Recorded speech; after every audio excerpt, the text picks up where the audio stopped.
I'm so grateful to all of you for visiting us. You have enlightened our community, our students, and I thank you so much for your continued engagement in this dialogue. Without further ado, I will invite our wonderful colleague, Dr. Amar Abdallah. Amar Abdallah is a resident scholar at Baker Institute. I'm so grateful to him for organizing, helping us with these events, finding all these wonderful speakers. Amar and I had a very special relationship. We're so happy Amar is with us, helping us to build this program. So, Amar, please welcome Amar on stage.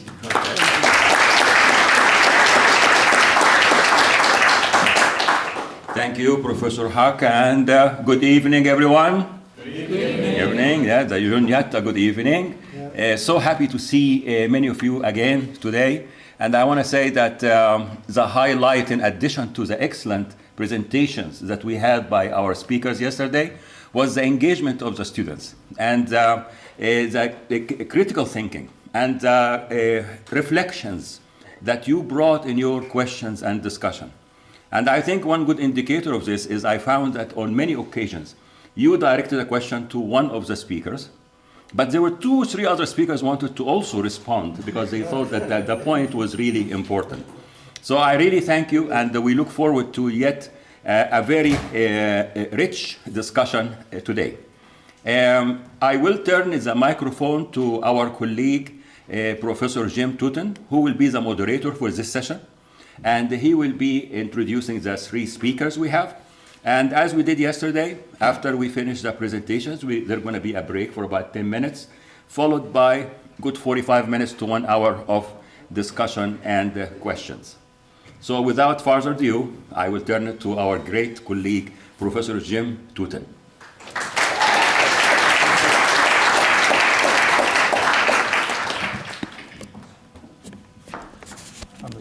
Okay, I was assuming, good evening. How many of you were here last night? Excellent. For those of you who weren't, you're super welcome tonight. I could not be here and I heard nothing but great things about the quality of the presentations, and the provost, who could not be here for this because part of being a provost or a college president is you're often supposed to be in multiple places at the exact same time.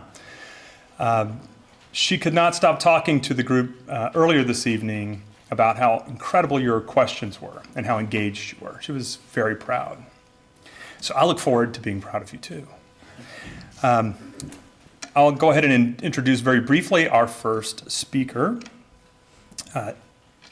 Ambassador Leonie Culinari of the Netherlands, formerly ambassador to Sri Lanka, Yemen, Rwanda, and our beloved Bangladesh. Please welcome her.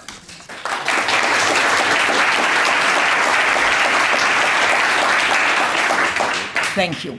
In the first place, I do want to say that I feel very grateful and blessed to be here tonight with you. So thanks to all of you who made it possible. As you just heard, my name is Leonie Culinari, and I'm a former diplomat. And I'm here today as a practitioner. I would like to tell you about my experiences in the context of a shifting world order, with the underlying question, are the conditions I experienced going to result in a new form of colonialism? In the early days of the 20th century, the Brits robbed India. You can still see the holes in the Taj Mahal where they took all the jewels from. And King Leopold from Belgium, he considered Congo his private possession, so he could take all the riches and murder everybody who stood in his way. If you read Joseph Conrad's Heart of Darkness, you will get a feel for the era. But also my own country, the Netherlands, stole as much as possible from countries like Suriname and Indonesia. It was all justified as morally superior behavior, can you imagine? We are going to civilize the savages. That Western attitude had consequences. All the countries where I have served are former colonies. Zimbabwe, Sri Lanka, South Yemen and Bangladesh were ruled by the Brits, and Rwanda by Belgium. It is not hard to see the world order changing. It's not anymore Europe or the US determining everything. It's not the global south that has to be pulled along by the wealthier countries of the north. India and China are now powerful countries. They will have an impact on all of us with their big armies, substantial economic power, and large manufacturing capacities. Africa as a continent is on the rise. They are, since September, a member of the G20. Alliances are evolving, and I want to remind you that India was the country that pushed Africa to be a member of the G20. But how do we respond to a new global dynamic? Will we turn to a new form of colonialism to deal with it? There are several key factors driving us to a new world order. A significant one is climate change. We in the West are quick to say Africans must do something to respond to the problem. That perspective has also been expressed towards India and China. But Africa has only caused 5% of today's climate issues. China and India are number 1 and 3 on the list of polluters, US on number 2, but their investments in measures to counter the effects are substantial. And in fairness, the USA and Europe have undertaken enormous efforts to reduce negative effects to the environment. But a productive dialogue and outlining solutions cannot be achieved with an us and them attitude. At the heart of the climate change is energy. The world has moved from one energy crisis to the other one, and the current crisis is magnified by the war in Ukraine. Large energy providers such as Saudi Arabia and Russia are global powerhouses now because of their energy. The West tolerates inexcusable aggression in exchange for the oil, even from Russia, even today. African countries like Nigeria, Algeria, Angola, they have vast energy resources which are generating wealth for a small minority of citizens. In that way, there is a negative impact on long-term social stability. Bangladesh, a country that's only 1.3 the size of Pennsylvania, with a population of 173 million. Pennsylvania has 13 million, so you can imagine how densely populated it is, has powered its booming economy with coal. Bangladesh thrives economically, but suffers from pollution and floodings. The West sees the global energy model as destructive to citizens of most countries and deems it unsustainable. But we lack a comprehensive solution which can accommodate development. After benefiting from 2 centuries of fossil fuel consumption, we cannot place excessive restrictions on developing countries while we continue business as usual. The solution seems daunting, but it's important to remember that the world once ran on whale oil and burning salt as a primary resource of fuel. Migration. As long as there are big differences between poor and rich countries, there will be differences in opportunities to create a decent life. There will be migration. Migration is also exacerbated by changes in climate and the effect of global warming. Floods, drought, and food shortages are all part of the problem. Wars in Syria and Ukraine resulted in massive movements of people. The West, US and Europe, and mainly Europe, the US does a bit better, do not know how to deal with migration. Europe operates with the notion that the migrants are all walking over us. We do not have enough space. We will lose our identity. Migration does put pressure on housing, education, health, and other social services. But it also helps countries with labor force problems. We in the West think that all migration is directed towards us. We are the promised land. But actual numbers tell a different story. There is a steady stream towards Europe, but a significant portion of the migration flow is toward the Gulf countries, Turkey and Russia, but before the war. When I lived in Bangladesh, I had to pass a street every day where the Libyan visa office was. The sidewalks and the roads were full, you couldn't pass it. All those people wanted to travel to Libya and work. It could be construction, could be nursing, whatever. The issue was opportunity and the desire to leave Bangladesh. This illustrates the notion that Europe reacts to migration with a colonial attitude. They want to come here because we are the land of golden opportunity. They want to take over. A method for dealing with migration is to buy it off. In Europe, that resulted in the EU-Tunisia deal, in which Tunisia receives 112 million to curb irregular migration and over $1 billion in aid. Up until now, the process has just started. We see that this deal does not achieve the desired result. So far, the approach taken by Tunisia to curb migration is just throw them back into the desert.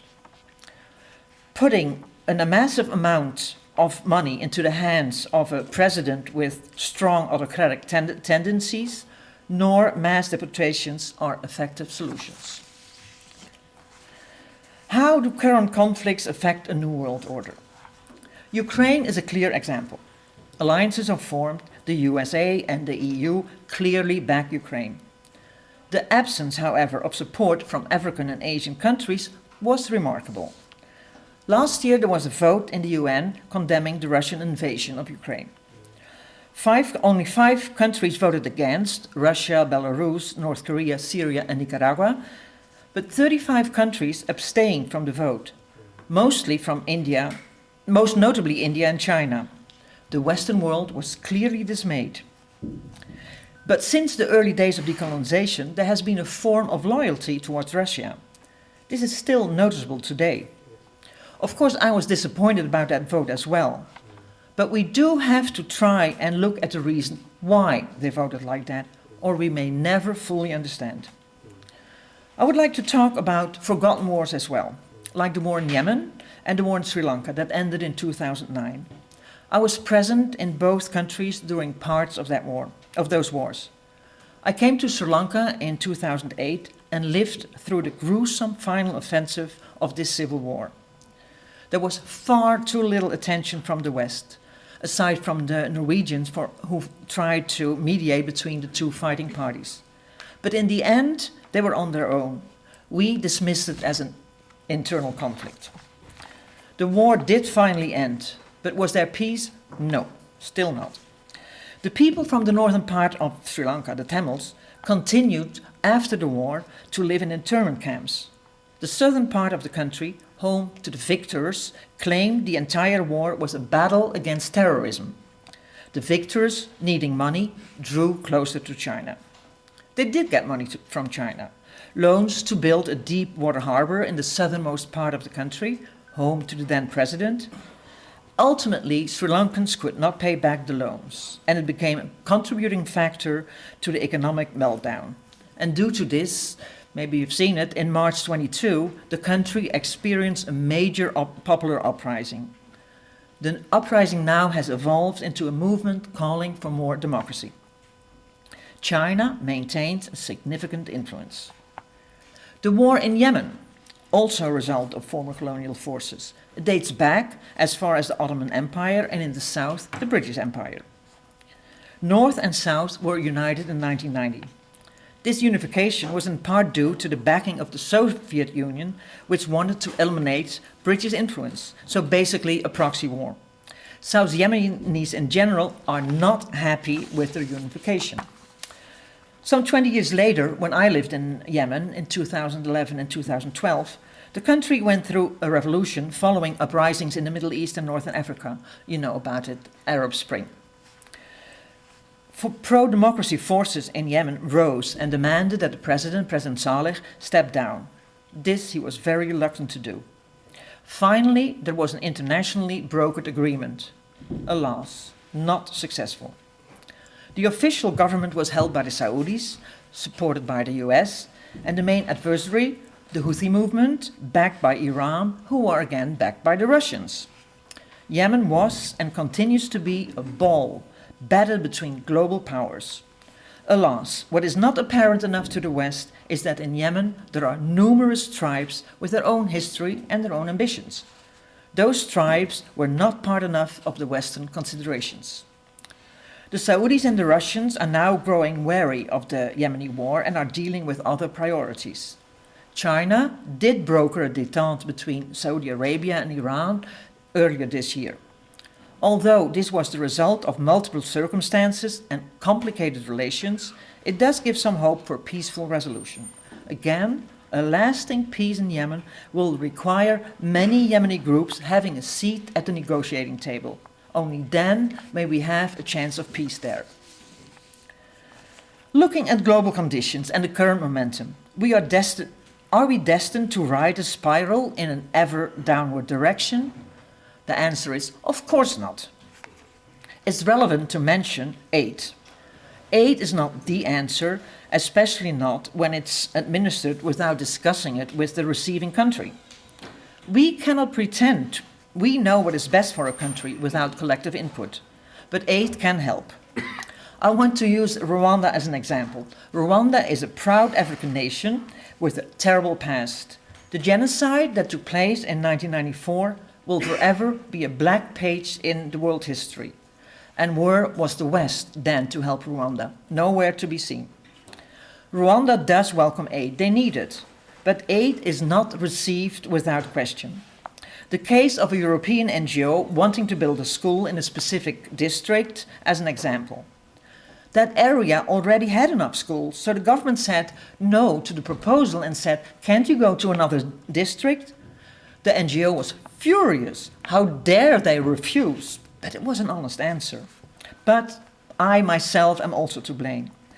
My actions can also illustrate that how well-intended the effort was, not always appropriate. My embassy had a huge water program in Rwanda. Millions of dollars were proposed. At a certain moment, I received a telephone call from the Minister of Finance, who told me that we needed to wait before proceeding until approval from Parliament was received, before such a large foreign donation was accepted. The entire embassy, including myself, we were surprised, flabbergasted, and angry. How could they say no to all that money? Giving the matter more consideration, we realized that if such a donation was offered to the Netherlands, we would insist on review by Parliament in the name of at least transparency. This review, of course, we could not deny to another country receiving our aid. So eventually the matter was resolved, but boy, did I learn my lesson. And aid can help to re-establish balance to the world, but it must be done with mutual consent. Is transitional justice an instrument to achieve more balance in the world? Or does it result in ending a war only to start a new one? We have seen that often enough. With transitional justice, it's important to listen to the people who are affected. Imposing a totally foreign system on another country is a limited and misguided approach. Transitional justice is an attempt to come to terms with large-scale violence. It can include criminal prosecution, truth commission, reparations. I want to look back again to Sri Lanka for an example. After the war, the government wanted their justice by clamping down on the people from the north, the Tamils. They were terrorists. The West wanted to bring the president to an international criminal court in The Hague. But what did the people want? After speaking with a lot of people in the north, it was clear, without exception, they wanted truth and reconciliation, recognition of what had been done to them. Okay. Basically, it's a case of peace versus justice. We thought justice was the answer, but the Tamils wanted peace first. They had lived through war for nearly 30 years. Zimbabwe, a former colony, got independence in 1980. Shortly after that, the two main parties started conflicts, and they still have them. President Mugabe was then at the helm, and he was not prepared to give up or share power. And we were thinking, should Robert Mugabe be removed from power by promising him immunity and a luxurious life? Or should he have to pay for his misdeeds? That was the discussion going on between diplomats. But I'll tell you another story about another Zimbabwean. In 2008, there were presidential elections in Zimbabwe. The main opposition leader, Morgan Tsvangirai, appeared to be winning. We traveled all across the country during the elections until deep into the night to watch the counting of the ballots. The incumbency feared they would be defeated, which they clearly were. So they declared that the margins were not large enough to declare a winner and new elections were needed. This resulted in a period of extreme violence. People in the opposition were tortured. I mean, I've seen so many victims then, and I still have it, in my brain, the images. It was horrible.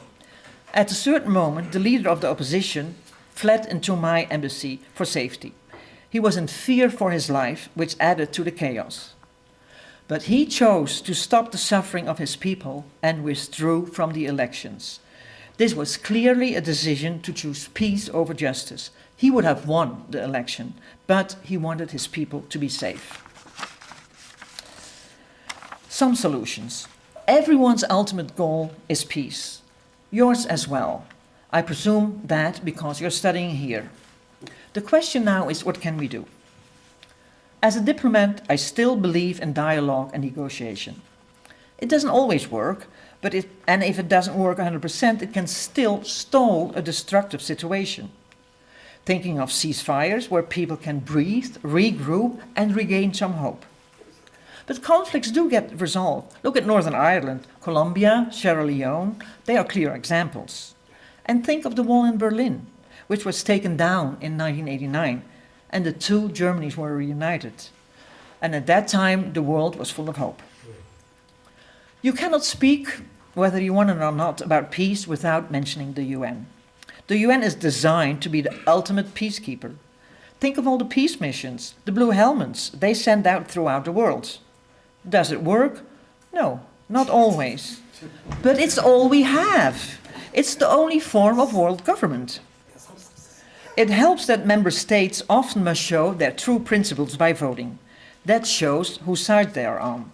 Because like I told in the beginning, why did Nicaragua side with the Russians? Why did India abstain? What about all those African nations? The answer lies in their colonial past. The biggest problem I see within the UN is the Security Council. Each of the 5 permanent members, with US, UK, China, Russia and France, have veto power. This is an imbalance. It is not a fair representation of the world situation. Was Africa? Was India? South America? Middle East? Time has come for a change. The UN is on the way to making structural changes, also in the Security Council. If that is accomplished, maybe we can remove the old colonial ways and the new ones and start moving towards real sustainable peace. Thank you for listening.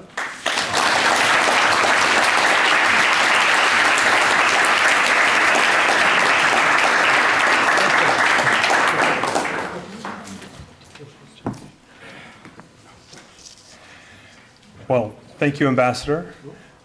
Next we have Professor Kenji Isazaki, speaking of blue helmets. And Professor Isazaki is Emeritus Professor of Peace and Conflict Studies and has worked extensively with the United Nations, in fact.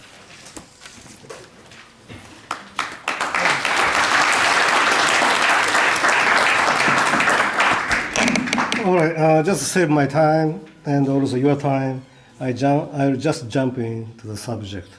But after a long time, I set my foot on the United States of America, and the U.S. seems deeply divided. Okay, but anyway, yeah. This one. Oh, thank you. Oh. Here we go. One more. All right, okay. First slide. All right, 3 months before the Ukraine war started, 3 months, I was in Norway, a small town called Tromsø, okay, in the northern part of Norway, bordering to Russia. The Russian troops began concentrating on the border between Ukraine and Russia from April 2021. By the time I was there, the concentration of Russian troops had already reached 100,000. And assembled scholars, including myself, and some from Russia, okay, were extremely nervous. Right? We clearly predicted the war to start. If war breaks out, what will be the fate of buffer state? such as Norway and Iceland, okay, both are founding member of NATO and bordering to Russia, like Ukraine, and also in the Asian part, such as South Korea and Japan. Okay. This was the main common concern among the scholars gathered here. Buffer state. Definition of buffer state shared in the meeting was as follows. The countries that sit between large hostile nations and or military alliances and act as a cushion, okay, against full-scale armed conflict, since any of these hostile powers see the loss of this cushion as a danger to their homeland, okay, such a country is therefore much more likely to be militarily invaded and suffer real damage than a normal country, and often become the battlefield for proxy war. This is the definition of the proxy war. An attempt by the superpower to weaken its enemy state without shedding blood itself by providing military support to the divided nation under its enemy's influence. There was a proxy war that is often forgotten nowadays, but that happened in the last Cold War, and also was decisive even to end that Cold War. Okay? That is Soviet-Afghan War. Soviet Union used the concept of collective self-defense. I hope you are familiar with that. Okay? As per United Nations Charter, Article 51, okay, to help socialist regime of Afghanistan at that time at its request, okay, and systematically defeated adversary forces known as Afghan Mujahideen. Okay? However, a game changer appeared along the way. US provided Stinger missile and others. From that point, it became Charlie Wilson's War. The famous movie, Hollywood movie, starring Tom Hanks. You should watch on that. And eventually made Afghan Mujahideen defeat Soviet Union. It became a successful proxy war for US, but it took 10 years and costed millions of Afghan lives. After defeating Soviet Union, those US-sponsored Mujahideen, later we call it warlord, okay, did not work together to build a country, but started new fighting again, one another. Right? The country devastated further. Then Taliban emerged as a social reform movement. Okay? Taliban was a Robin Hood. Okay? From the poorest area called Kandahar, southern Afghanistan, and took power in a short time. Another movement emerged by not Afghan, but Saudi Mujahideen called Osama bin Laden. He has turned his fangs to US. Bin Laden was demonized or systematically dehumanized in the West, and Islamophobia prevailed every corner of the society. Unprecedented securitization dominated the world. US started counterattack against Afghanistan, where bin Laden was hiding, with a barrage of bombing, killing unknown number of the innocent Afghans. And the Mujahideen warlord faction joined their hand once again to topple the Taliban regime as they did in the war against Soviet Union. Later, NATO joined, thus global war on terror has begun. Chapter 5 of famous NATO Charter obligates all the member states to fight together. Okay? But please note, until this Afghan war, NATO had never invoked this chapter since its inception. NATO isn't as brave as it appears. Okay? After Taliban regime was defeated, US was to lead nation building. And an interim government was formed by appointing those warlords as ministers. But on the ground, they started fighting one another once again, just like after they defeated Soviet Union. Warlords are a bunch of war criminals. Some are known genocider, more notorious than Taliban. Why the Taliban in this government?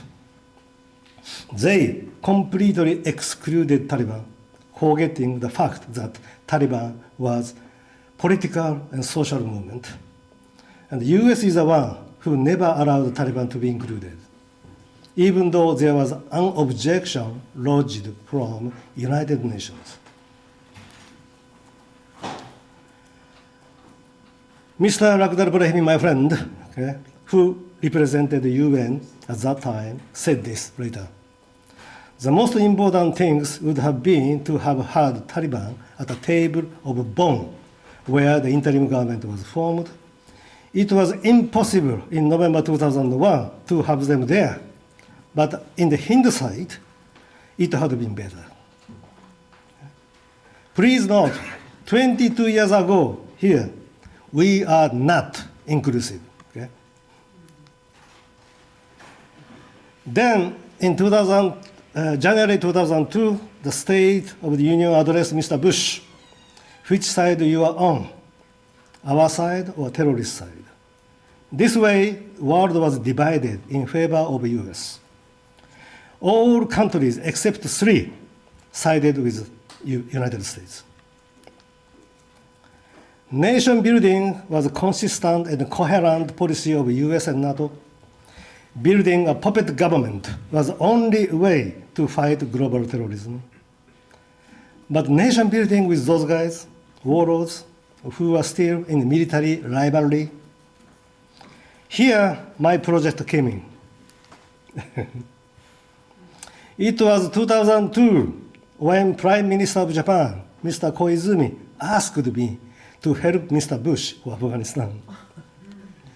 My project, DDR, first D, disarmament, second D, demobilization, R is reintegration. Essentially, this is the dismantling armed factions and reintegrating soldiers into the society. DDR, please remember that, was deemed by United States as the most important component of nation building, while US tasked itself to build a brand new Afghan army. Okay? My project neutralized almost 100% of heavy weapons existing in Afghanistan. Heavy weapons are a symbol of the power. I removed that power from warlord and transferred to new nation.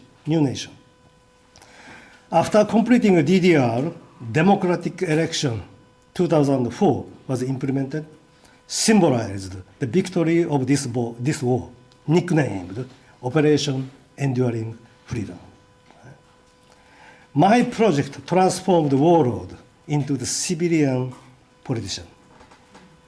Thus, nation building of war criminals by the war criminals and for the war criminals started. Dilemma from this point, the more we do democratic elections, the more we make Afghanistan ethnocentric and a divided nation with a culture of impunity and corruption. You believe me or not, every warlord I negotiated to lay down the weapon tried to resist by saying, we disarm, Taliban will return. It was beginning of 2004 when I realized one serious problem, that is power vacuum, okay, being created as a result of my project, dismantling warlord power, that was working as a deterrence, okay, preventing Taliban's return. In order to cope with this problem, there are only 2 ways left. One is to deploy NATO forces to all the regions. Another is to develop Afghan national army as quickly as possible. But NATO was afraid to go out of the country, out of the Kabul at that time, and the US was very slow and cautious in increasing Afghan national army, though it turned out differently later. Okay? So the only way left for me at that time is to slow down my DDR, okay, at least in the pace of growth of Afghan National Army. It was very tough. Why? I made Afghan President Mr. Karzai promise to the international community to complete DDR before the first Afghan election because we could not allow those heavily armed warlords to run for the presidency. Okay? Therefore, if DDR was to be delayed, that election has to be delayed. My lobbying to delay Afghan first election seems working in the beginning, but failed at the last moment. Mr. Rumsfeld. One day, my counterpart, top general of US Army, knocked my door, Japanese embassy in Kabul, and he was very apologetic and said that he was ordered by Mr. Rumsfeld to carry out Afghan first election, okay, by any means before US presidential election scheduled in the same year. Thus, I failed delaying my DDR. In the following year, 2005, US Army was made openly recognize return of Taliban. We cannot defeat the Taliban militarily. Right? It took some time for the US and NATO to openly acknowledge this. Ceasefire effort officially began in the ending part of the Bush administration. Reconciliation is amnesty. Right? That is to forgive all war crimes committed by Taliban. Mr. Obama also pushed reconciliation, but could not stop killing Taliban leaders by drones. So you cannot pretend negotiating ceasefire while keep on killing their leaders. Right? It's real quagmire. Right? Then this happened, 2014. I got several emails from my friend, retired NATO commanders. They say, new savior for NATO. You understand? Sorry, I missed the.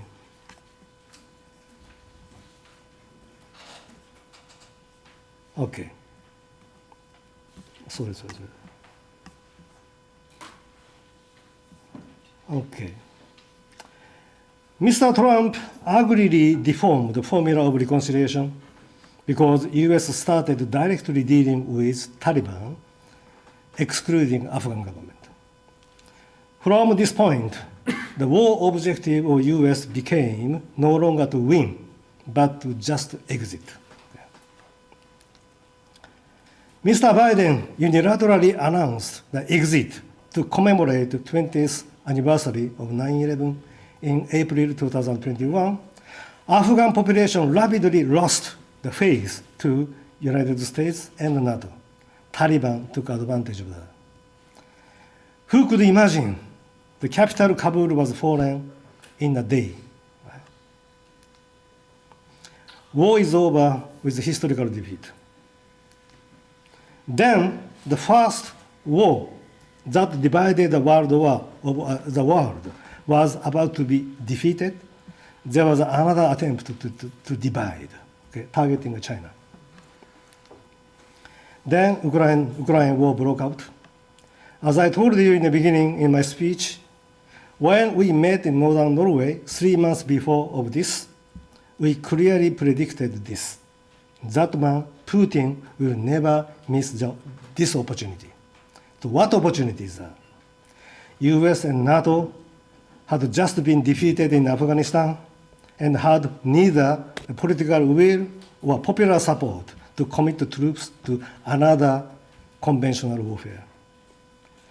We also predicted this is going to be another proxy war. The things are a bit different this time from 22 years ago. The division seems to be even. Ukraine war transformed Russia from a European country to the Asian country. Okay? Multipolarization or rise of global south seems to be in progress. Even among the academians, we are divided into two theories, am I right? Justice camp and peace camp. I don't know which side you are. Among the buffer states, there is a situation called tripwire. You should remember that. Like a Baltic states, where the considerable NATO forces are already stationed, okay, pointing a spear on Russia's throat. Now, Ukraine next. Tripwiring, that is to put tripwire forces somewhere, could be defined as follows. Tripwire force is a military force significantly smaller than the forces of potential enemy states and helps deter aggression through demonstration of defending side's commitment, even if tripwire force cannot amount to sustained resistance itself. Right? In the event an attack occurs, it helps to defend against the enemy by slowing down the advance of the forces to allow defender time to marshal additional resources. Okay? This essentially means a kind of satanic ritual abuse, okay, from the point of view of buffer state. Since Ukraine war, unprecedented securitization has been going on in my country, Japan. Prime Minister Kishida eagerly follows Mr. Biden to support Mr. Zelensky and doubled our defense budget, essentially buying more weapons from you, okay, for ourselves. And concentrating our military presence on the borderland of Japan, facing enemy of United States. So-called Taiwan emergency is widely propagated and dominate Japanese media that implies Chinese People's Liberation Army to go and occupy Taiwan, then come to us battle in Okinawa, part of Japan. China occupying Taiwan with a population of 24 million after crossing the strait. Sometimes it is very important to look at the things from enemy's eyes. Right? After all, can US afford another proxy war? But securitization is going on as usual. So let's focus on another Korean peninsula. Okay? Japan and South Korea are heavily fortified tripwire state, sitting just in front of the enemy of the United States since the foundation of our nations. This photo is a South Korean soldier looking down, North Korea, that side is North Korea. This is famous JSA, Joint Security Area, okay, at 38th parallel.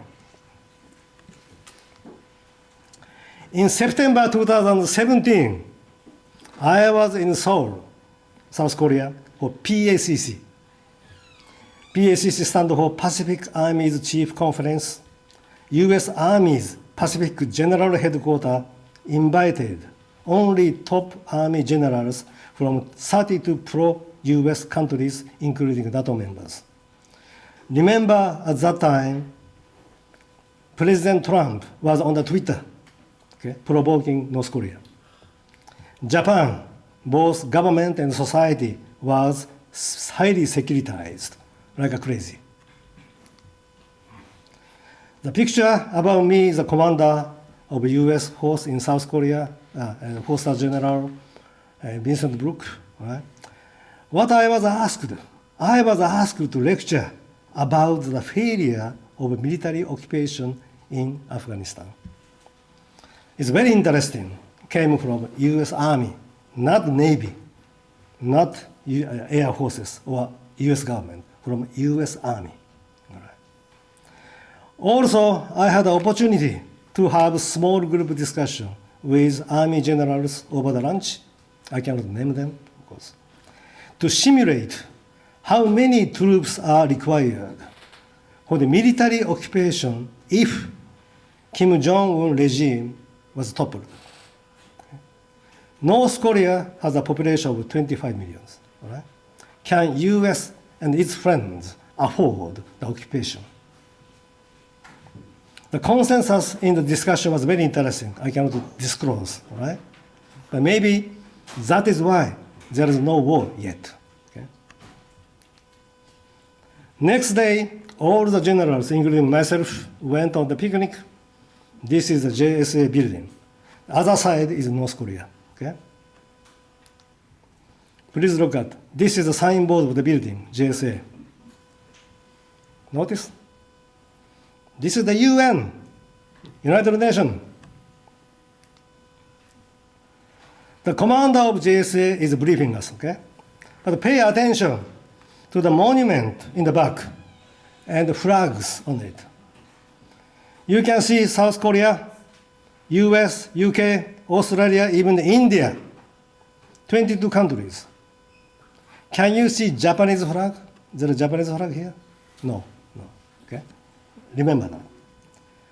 Anyway, question here is whether this UN command, okay, this is the UN, as the same as today's UN command, like a peacekeeping operation.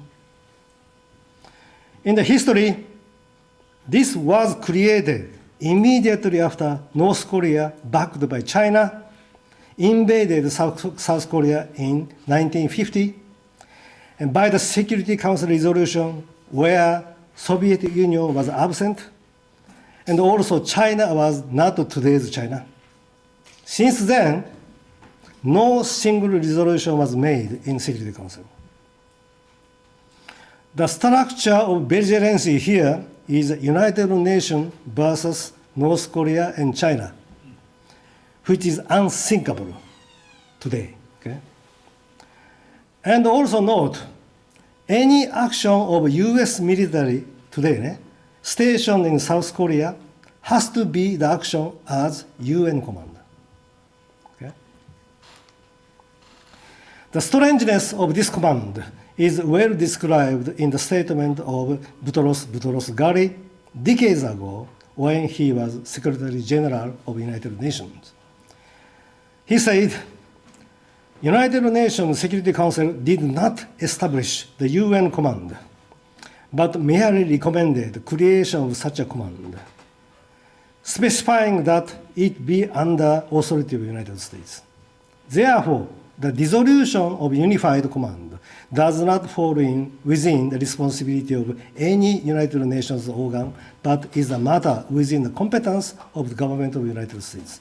So essentially, this means UN command here in North Korea is UN command that UN cannot dissolve. What is that, actually? Zombie? Okay? But very active zombie. Actually, when President Trump tweeted, considerable number of military aircraft of members of UN command, like Australia, entered Japanese airspace, okay? Entered Japanese airspace, landed in a US base in Japan without any notice to Japanese government. I repeat, without any prior notice to Japanese government, okay? How it is possible? Japan is a sovereign country, right? Last slide. Japan concluded so-called status of force agreement, we call it SOFA, S-O-F-A, SOFA, with UN Command 1954. This allows all the US military bases in Japan to be utilized by UN Command. This picture is Yokota Air Base in Tokyo, very near to my house, headquarters of UN Command in Japan. Japan is not part of UN Command, as you see on the monument. But when they decide a war, Japan automatically becomes belligerent. That means that legitimate target of North Korea or China, even though Japanese forces does nothing. Okay? The grand title of this symposium is Cold War. This is not the case here. In Korean Peninsula and Japan, the former Cold War hasn't ended yet. Okay. Will you help me to kill this zombie? Okay. I'll do that until I die. Okay. But please help me. Because you are the US citizen. Only US citizen can do that. Can help. Because government cannot do that. But the UN cannot resolve. So only people have the power to move your government or my government, okay, to dissolve this zombie. Okay? Please help me. Thank you.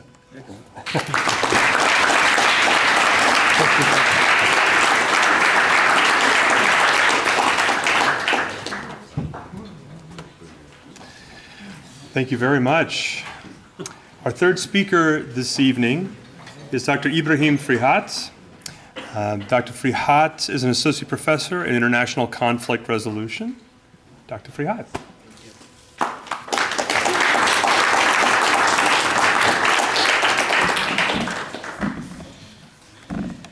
Thank you for the Baker Institute, and thank you for Juniata College, and thank you all for giving us this. Oh, yeah. You might want to take it in your hand, maybe in your hand.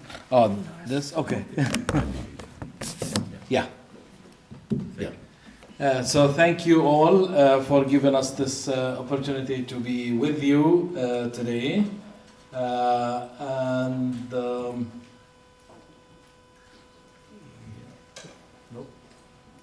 Yeah, that's you. Okay. But that's not the material. So, One more. yeah. I got you.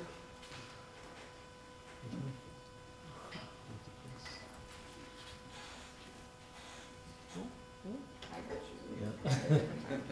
Yeah, so. Okay, so thank you again. I'm very pleased to be with you for the second day. I am a conflict resolution professor at the Doha Institute for Graduate Studies. Before I went to the Doha Institute, I was in Washington, D.C. I was teaching at the George Washington University and George Mason University. But then I decided to go to the Middle East, where the conflicts are, where we should be doing the business as conflict resolution. The region was full of conflict, so I said the right place would be for me is to go to the region. So that was 10 years ago, trying when to resolve conflicts, but since I arrived there, no conflicts have been resolved, unfortunately. And actually conflicts increased. So since I went to the region, which my friends were telling me, we sent you to the region to resolve the conflicts, but obviously conflicts, that increased since I came there. So we're trying our best. We're not the decision makers who make decisions about these conflicts, but we try to advise policymakers about conflict resolution and how to deal with them. The other story, while we're trying to figure out this, is that, Here we go. okay, so I try to cover Middle East politics from strictly from an independent and constructive analysis of the Arab politics. I try my best. And I have my YouTube channel also that I cover analysis on the emerging issues and the politics of the region. It's both in languages in English and Arabic. The question that we have here today, or that we were invited to talk about, which is about the Cold War, multipolar, unipolar system, world order that we have in the world today. And we know, talking about this, we know that we had a Cold War since between the United States and the Soviet Union between 1945 and 1990. So everyone knows this. We have an agreement. We had a Cold War for 45 years. But then the Soviet Union collapsed, and then we started having a unipolar world order that's led by the United States. So the undisputable power since 1990 after the collapse of the Soviet Union. But then the question, did this continue to be the unipolar world order? Now, we know during the 90s or until the 2001, the answer is yes. We had a world order that's led by the vision and the leadership of the US government and its allies. When we look at the Middle East to see, which is extremely important for us, is to see how the world order shaped after the collapse of the Soviet Union in 1990. So we take the Middle East here as a case study to see if we still have a Cold War, like maybe now on multiple levels, multipolar world order, or that we still have the unipolar world order where it's the US leadership that's driving this one. So when I look at the Middle East, I see with this curve like 5 events that characterize the unipolarity of the world order in the Middle East, where the United States led the Middle East and enforced its vision. These events in 1990, when the US led an alliance and liberated Kuwait from the Saddam invasion, the Iraqi invasion of Kuwait, and were very successful. In 91, brought all key Middle East leaders, Palestinians, Israelis, Saudis, Gulf, Egypt, Syria, you name it.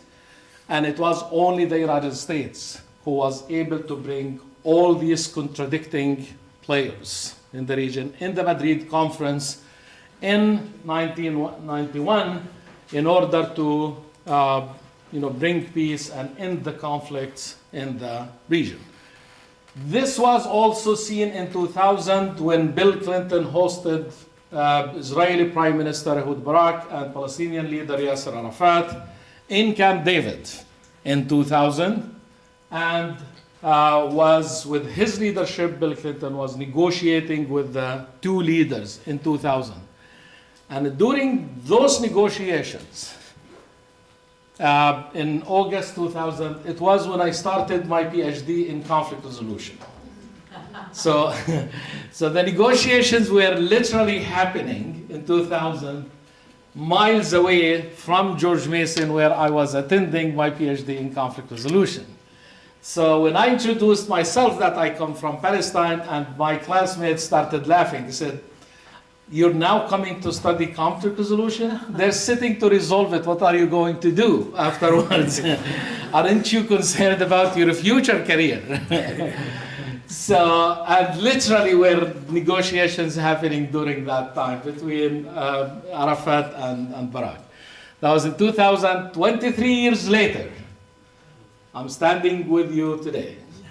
That unfortunately, sadly speaking, the situation got much worse than it was in 2000. So my answer to them was, let them resolve it and I'll go do something, anything, just to make living in life, if this is what's going to happen. But I was a bit pessimistic about the success of the negotiations, and then things did not work. Also, another characterization of the US leadership was the 2001 US invasion, the NATO invasion of Afghanistan, also regime change in Afghanistan, toppling the Taliban regime. And also in 2003, Iraq, same thing, leading troops to Iraq, regime change. Also, these are the peak times of the US leadership of the world order in the Middle East. But after 2003, things started to go the opposite way. The leadership, the unipolarity of the world order in the Middle East started to struggle. And the US, along with NATO allies, started to struggle in both Iraq and in Afghanistan. The US had a very tough time in Iraq the following years, and struggled, was able first to destroy the regime and change the regime in Iraq, but was not able to put together a regime back. In other words, state building efforts led by the United States after 2003 in Iraq failed miserably. And in 2011, the US gave up and started to withdraw from Iraq with the failure of state building efforts. And actually, who was in charge or a key player or was in control in Iraq in 2011, it was Iran. Right? So it was the US who fought the war and paid for the war and changed the regime in Iraq. This exact regime that fought against Iran for 8 years, from 1980 to 1988, and Iran was not able to defeat Saddam in Iraq. And then the US administration, at the time, the Bush administration, came and presented Iraq, gave it to Iran, and left. And Iran, until today, is the main key player in Iraq as a result of the failure of the regime change in Iraq. So that's when I say the leadership of this unipolarity became questioned. Right? Is the United States literally leading or genuinely leading the world on that level?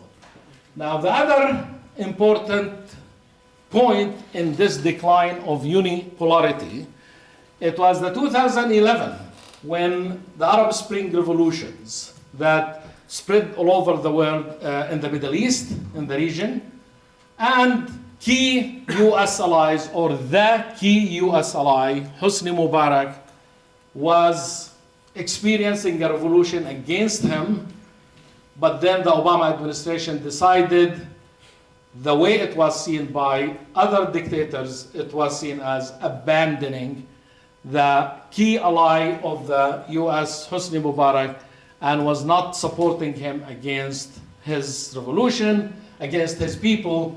So other key players like in Saudi Arabia and the UAE particularly, they saw that the US is abandoning its key allies, the regimes, dictatorships in the Middle East. And then this alliance between the US and Arab regime started to struggle or to crack down, between the two allies.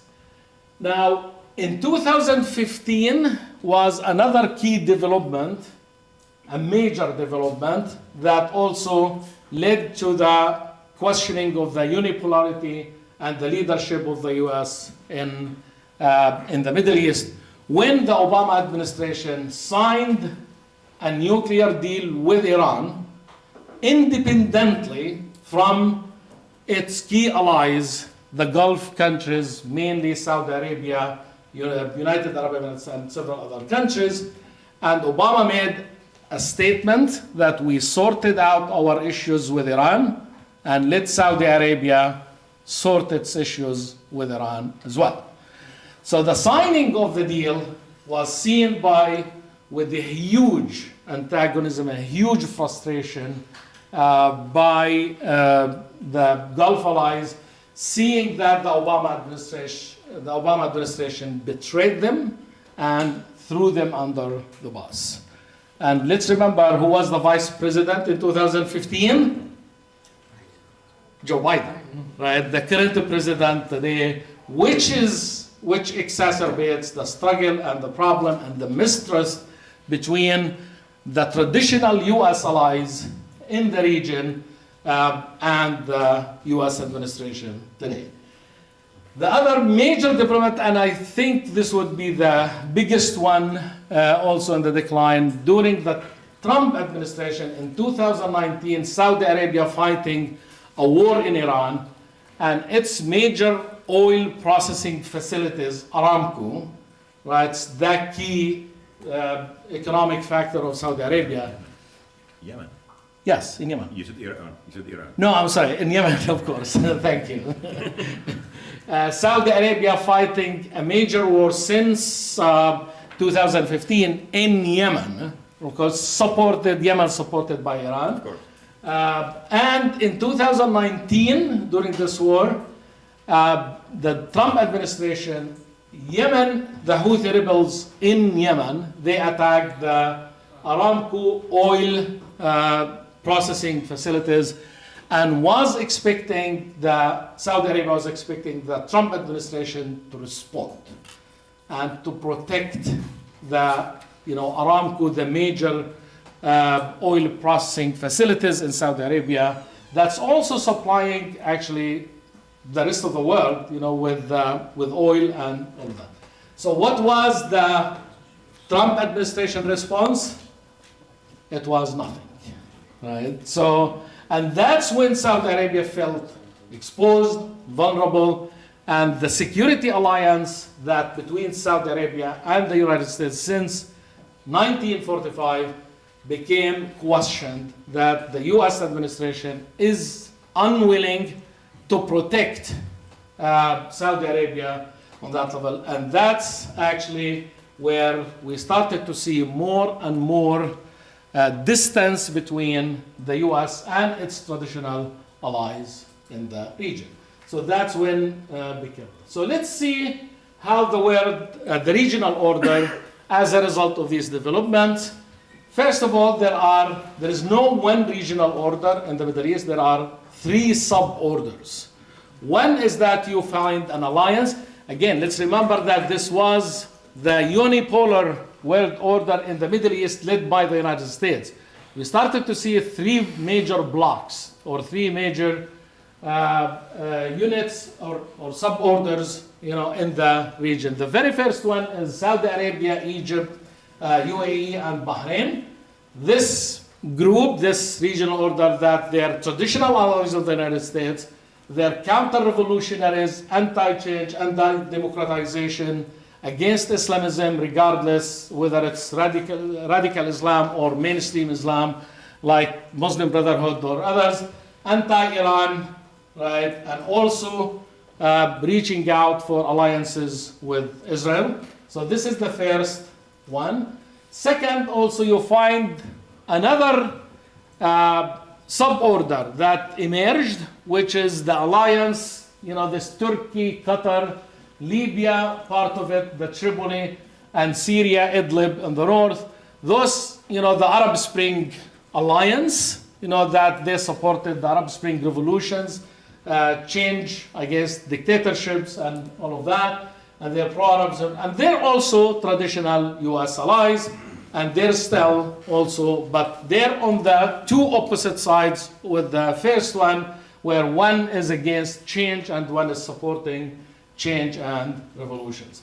The third one, sorry, the numbering, for the numberings, the third one, it's what's called the axis of resistance, where you have Iran, Syria, Hezbollah, and you have also the Houthis in Yemen, and the Hashd al-Sha'bi in Iraq, all another sub system or sub-regional order as well, that they're committed to fight US influence, this third block, committed to fight US influence and Israel, and also fighting Sunni radicalism, especially ISIS and Al-Qaeda as well. So this is how the regional order looks like. Again, let's remember when it was a unipolar world order led by the US, this is how the map looks like today, right? Where you have not one player, US leading, you have a multi-party, multi-party world order in the region. If you look at Syria, for example, look how many players are playing in Syria, right? You have Iran, Saudi Arabia, US, Turkey, Russia, UAE, Qatar, China, they're all playing in Syria, right? If you look, for example, at Yemen, you find Iran, Saudi Arabia, US, and UAE, right, also. If you look at, for example, Libya, take Libya, you will find the major players there is US, Turkey, Russia, UAE, Qatar, right, and also Algeria. So this became the multi-party or the polar world order in the Middle East became so complicated, right, where you have many parties, as you see those on the left, many parties are playing and working and intervening without really having one leadership who makes decision, who makes the call in Syria, 1, 2, 3, 4, 5, 6, 7 players. There are still others like also France and the UK to a certain extent, but mainly this is how the multi-polar in the Middle East looks like today.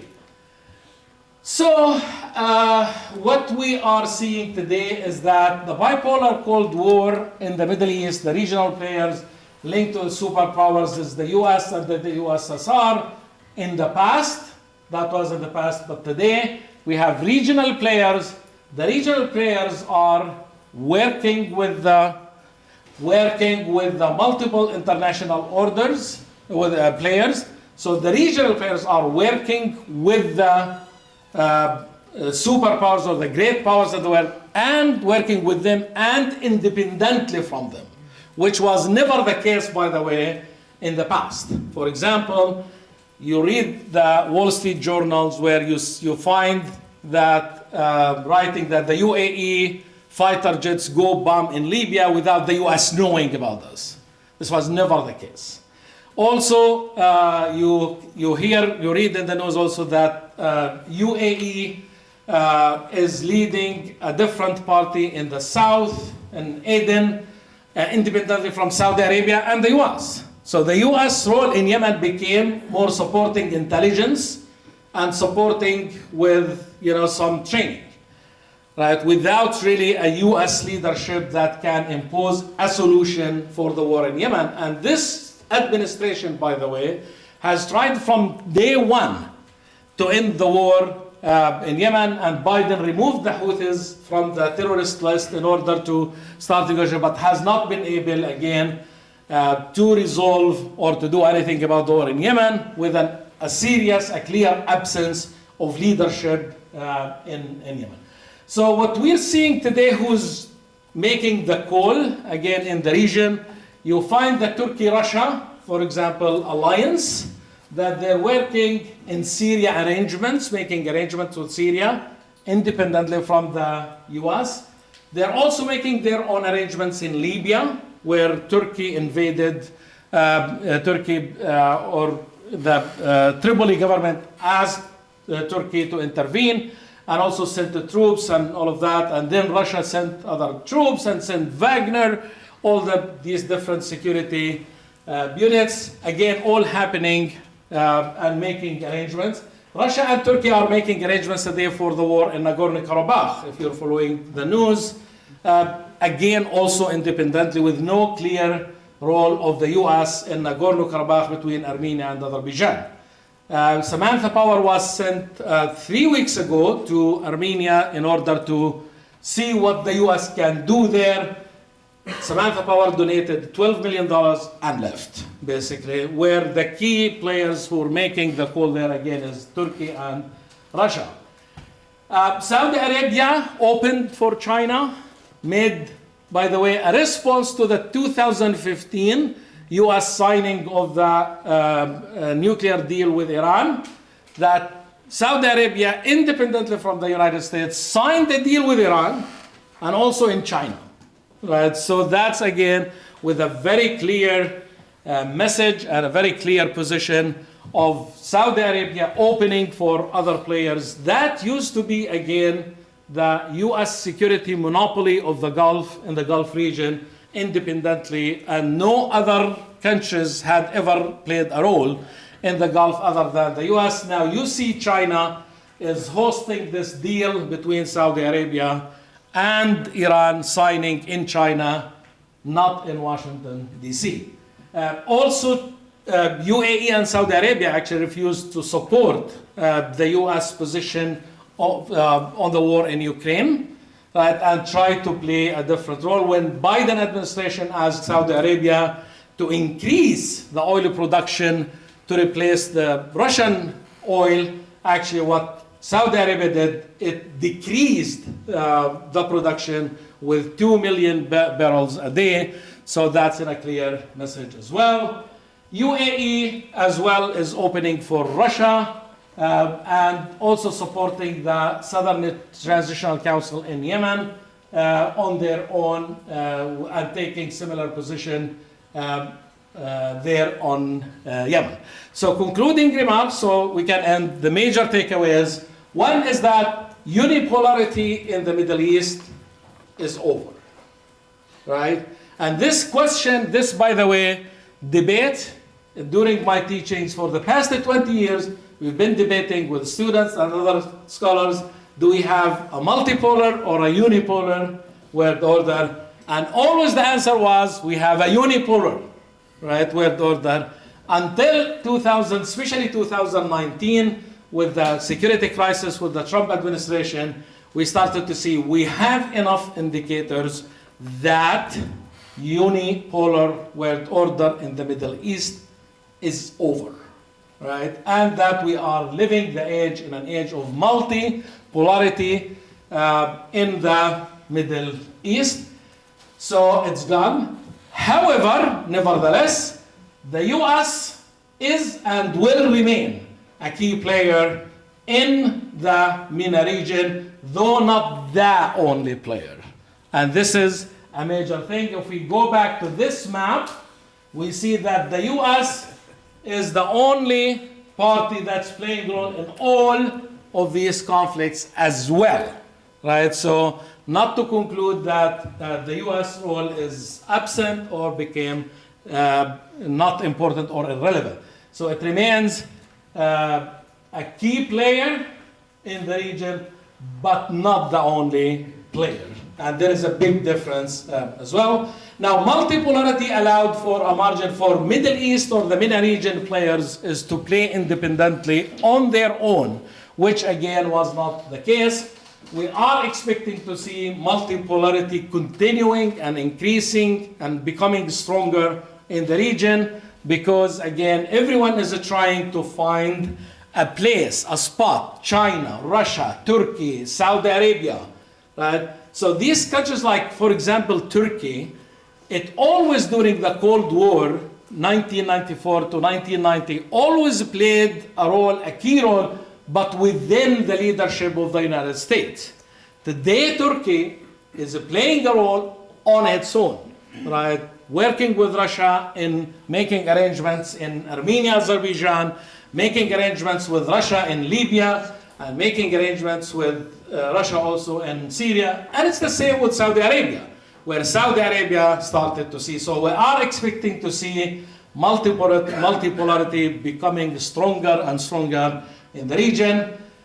Also, because of the regional powers are taking over, so the centrality of the superpowers or the great powers, I think it's becoming not less important, but not as strong as used to be during the multi or the unipolar system.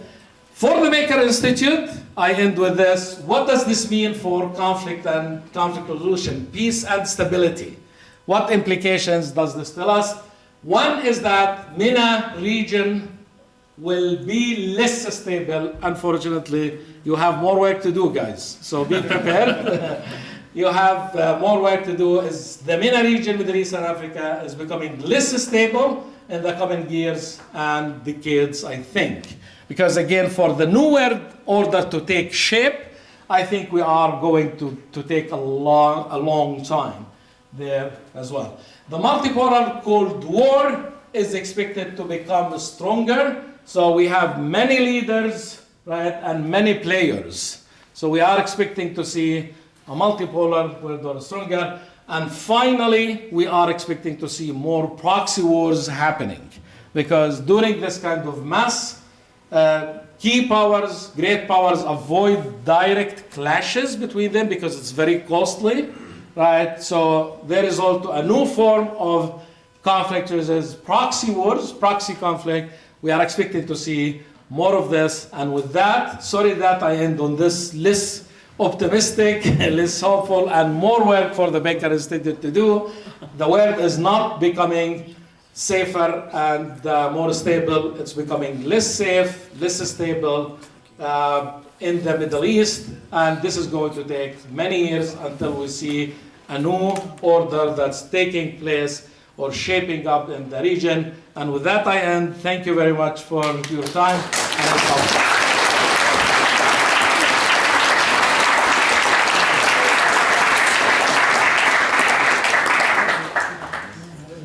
Please thank all three of our presenters once more.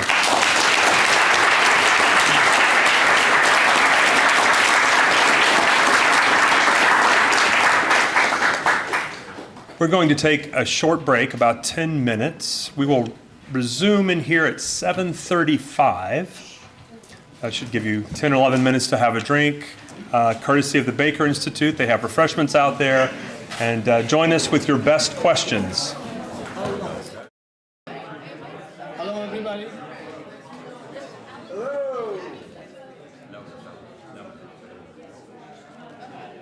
Okay, everybody. Thanks for being with us. It's been like 2 days, and you are still like here, sitting here, and having this continued energy, engaging. So to celebrate your participation in our event, we have a surprise for you. I'm not going to announce what's the surprise, but I'm kind of interrupting Jim now. So we have a surprise, and after that we'll start our Q&A. Okay.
That's, oh, is this on?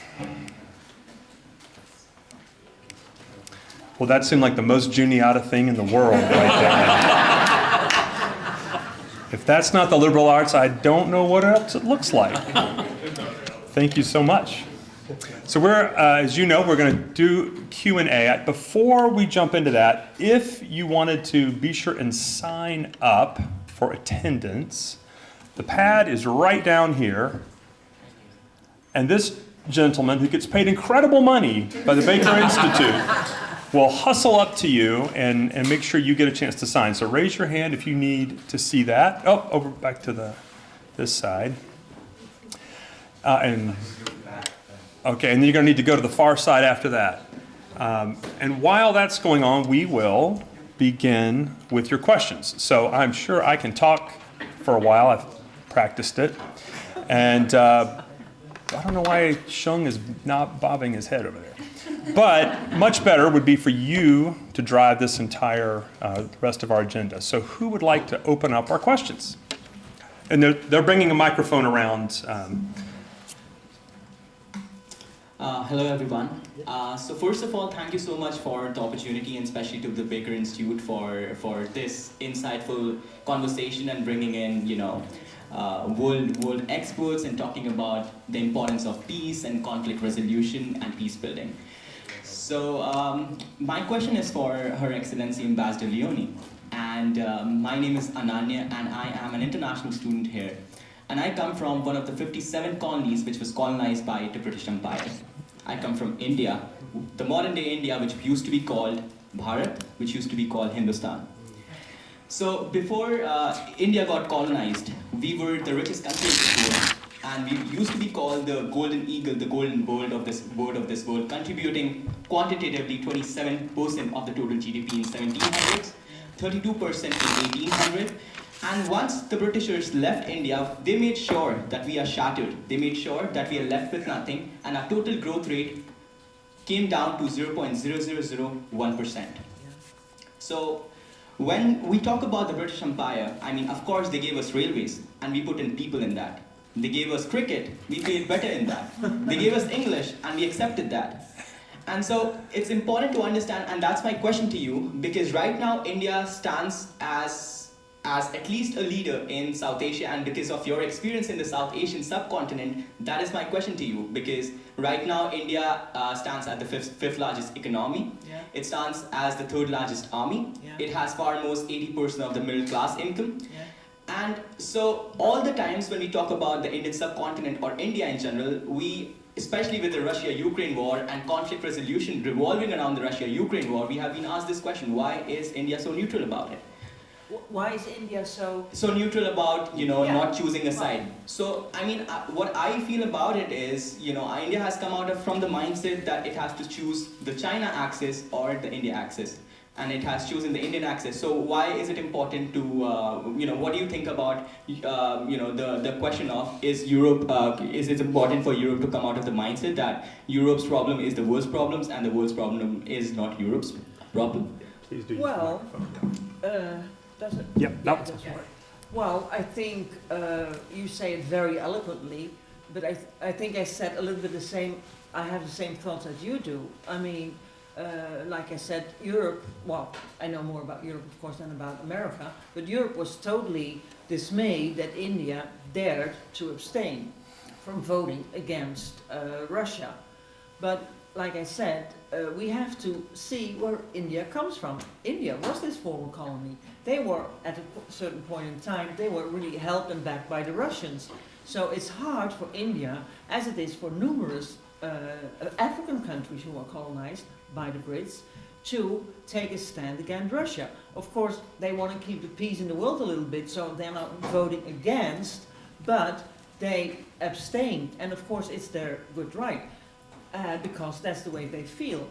And also, when you saw your Prime Minister Modi in the last G20 meeting, I think it was in Africa, where they really pressured for Africa as a continent to be a member of the G20, that is a clear sign that India is also working on having a non-unipolarized world.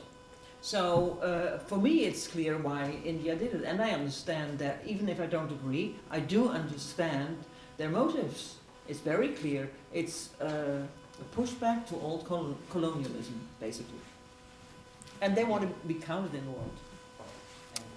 All right. Next.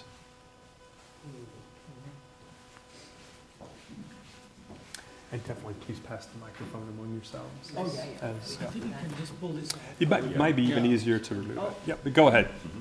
Go ahead. So I got the chance to hear some of the speakers speak earlier in my class, and kind of just some follow-up questions about that. So I know America has a super individualistic culture. People say wear masks. People say I don't want to do that. It's super individualistic. And you know, in a lot of other cultures, you see that people care about each other a lot more than we do in American culture. So seeing that we have such an individualistic culture, and that we might not be, you know, on the top of the world order, how dangerous or harmful could this be for America in the future? Okay. What do you want to ask? I was just going to open it up to the whole floor.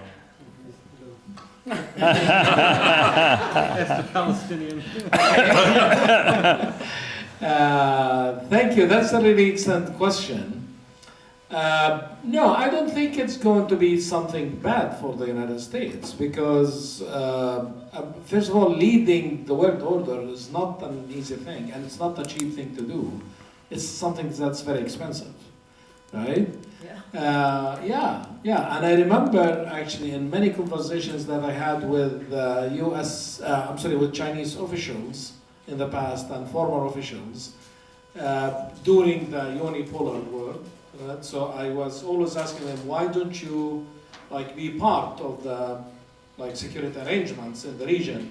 And they always said, we have neither the interest nor the capabilities to do that. Right? We're not interested and we don't have the means to do it, right? Because it's a very expensive thing. And actually, if you also study in your academia of how empires collapse, is that they stretch, so far, but then it becomes so expensive to maintain, like the areas where there's, like what happened with the British Empire as well.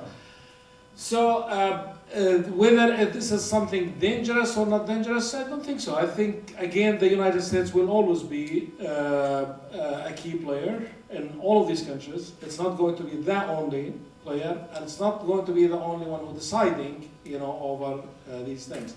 However, you should expect that the U.S. interest, so that's on one hand. On the other hand, I think it's, you should expect that those interests, like overseas, that used to be enjoyed by U.S. presence and leadership, they're not going to be the same, right? And also keep in mind that the U.S. really paid very unjustified, might be better even for a U.S. citizen, that paid very high price for unnecessary wars, like in Afghanistan was invaded in 2003.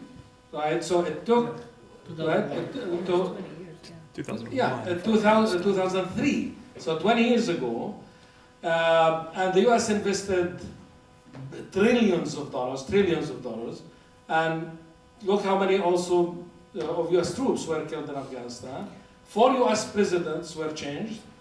Then what was the result? Is to change Taliban, that was ruling in 2003, to change it with Taliban in 2023. So it's the same thing. Right? So what was the and we had also a debate of a discussion on what is the U.S. benefiting from the war in Ukraine today. There are $72 billion the U.S. has invested in Ukraine. Right? So while I think it's the U.S. citizen, health, education in many areas, that they're better off, with this funding not going to be wasted in the war in Ukraine. The U.S. pays for Israel, Israel is not a developing country. It's not from the global south. It's not a developing country. Pays $5 billion a year, right, between loans and grants and all of that. While the U.S. citizen from taxpayer money, right? Why is the U.S. is paying all this money for Israel? that's a nuclear state, and with all the capabilities that's it. So again, I think I think might be better off for the U.S. citizen is to focus on the U.S. and not to carry the burden that the U.S. carried during the unipolar system. It could have been able to achieve a lot more, but unfortunately, the decisions that were made, like especially the invasion of Iraq and the invasion of Afghanistan, and now Ukraine, that cost the U.S. trillions of dollars with nothing in return. Right? So being a leader, you could have achieved a lot more, but unfortunately, wrong decisions made by the Bush administration and this current administration. I think this has cost, it might be better off for the U.S. citizen not to be in this position. Yeah, I love that question. I think American individualism, which is almost indistinguishable from American consumerism, is there's some good things and there's some bad things. I think some of the good things are, I think one of the U.S.'s greatest advantages in the world is not hard power, it's not the buildings, the bombs, and the votes, it's soft power. This country's history was built on immigration. It's our one advantage that the United States has. We, as a country, I think, have an edge on America's competitors in the sense that I've been to places around the world where, and I think I was telling one of the students this, I think it was yesterday, where you could find, and I apologize, but Dallas Cowboy paraphernalia. New York Yankees are a global commodity. I really apologize for saying that, but Is it that is. a good thing? Well, it's noticeable. It's something that can be identified as part of the American brand. So I think those are good things. I think Bon Jovi and the Beatles helped to defeat the Soviet Union as much as nuclear deterrence.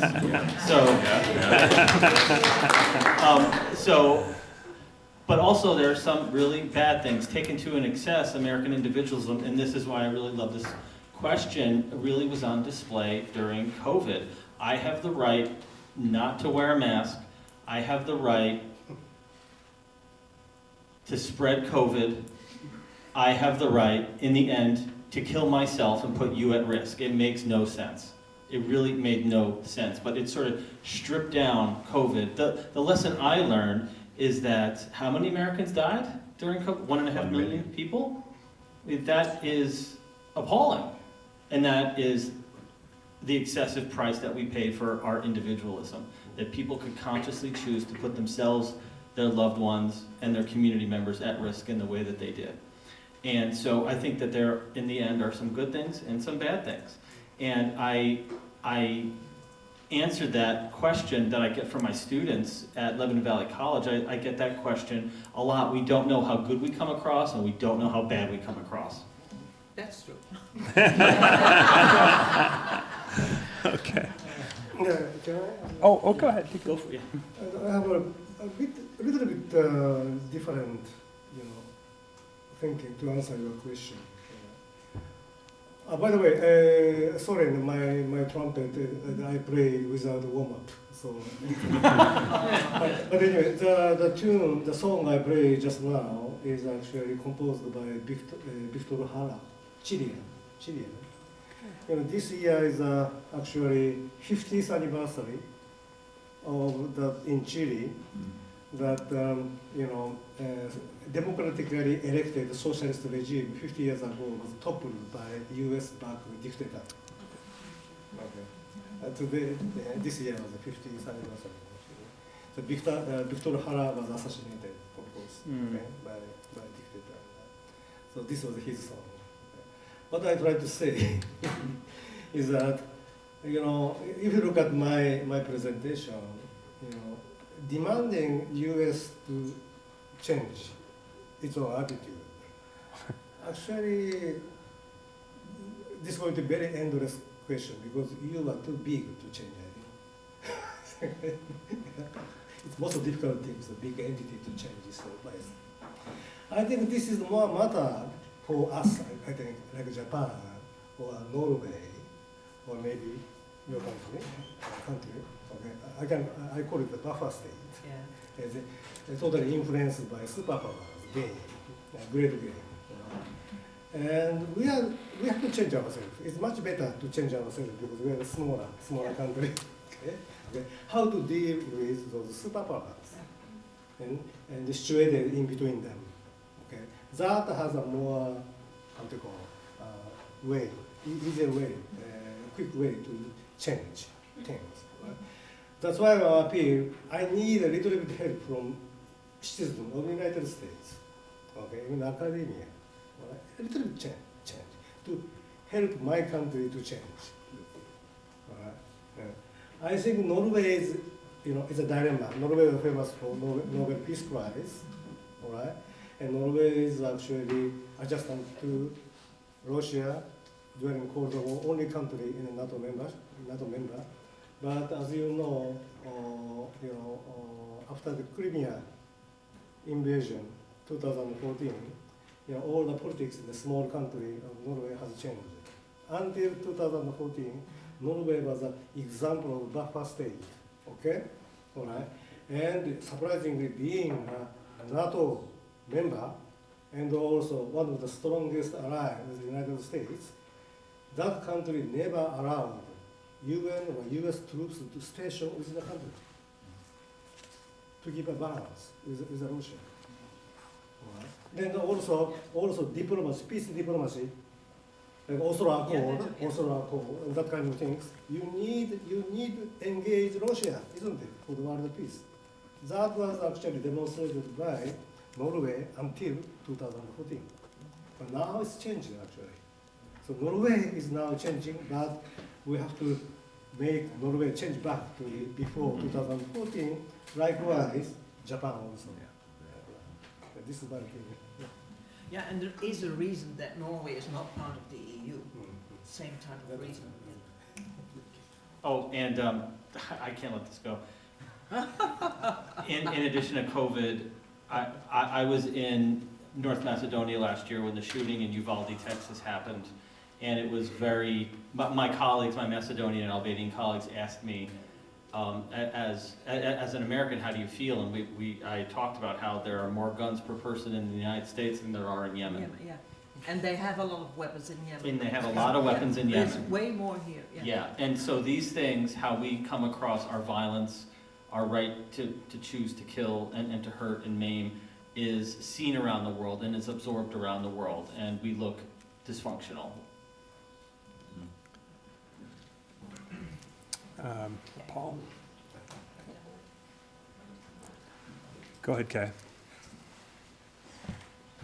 So I have a question about that discussion, and it's a little bit related to the question that I asked yesterday, if you remember. It's about like international development and stuff, and related to like American individualism. So I agree with you that American individualistic, this attitude wouldn't change, and we can't ask the US to change. Instead, we have to, I'm from Japan, so, Japan, for example, we have to change. But you said we want help from the US, and to some extent, I have to agree, because still the US is a big it's a superpower. But the thing is, I'm a student from Japan coming to study here in the States, and I'm not going to go back to Japan. I'm trying to stay away from Japan after graduation because I don't want to work there, because it's not really good for me. Culturally, well, I'm proud of Japan to some extent, in some way. But anyways, what I want to try to say is that people leave, like young generation leave their countries if they seek the opportunities, and also educated people leave the countries. And I mentioned a little bit about African politics, like African people, they choose to study in the European countries and also in the US, and they don't really come back to their home countries. And then sorry, I'm talking a lot. Yeah. I really think that we have to be independent from the US, or any other like superpowers like China as well. But the thing is, there has been a situation where we have to count on those countries because yeah, we are a small country and we are less powerful. My question is, what is the like system or like structure that we should have to what's the word, like to leave this world where the United States has been the center. Like, I want to tell Americans that the US is not the center of the world, and I think Juniata people, a lot of people know that. But yes, I really want to tell them, but at the same time, yes, still the US is in the center. And like, how can we stay away from that? Sorry, it's a really vague question. So it seems like it's partly a question of mechanistically, you've all been talking about various forms of moving to a multipolar world, but it comes with its own risks, right? Yeah, but maybe we should also focus on the benefit. Maybe we could also focus and study more about the benefits of a multipolar world. Because you said about America wanting or thinking that it's the center of the world. Don't forget, Europe also has a tendency to think they are the center of the world, which of course is also not true. I mean, Europe counts itself as the first world. America, in our eyes, America is the second world. So, you know, you can see something going on there. And also, Europe is quite steadfast in saying we don't need the US, but we need the US every day. And I want to say it's a little bit unrelated to this, but both you talked about imperialism and also vis-a-vis COVID. In Holland, it was just as bad. We still have court cases from people who were angry that they had to wear a mask. So, I mean, that the US is not unique in that being sort of super individualistic. But I do think if you talk about America being the center of the world, you also have to put into the equation that Europe thinks that they are the center of the world.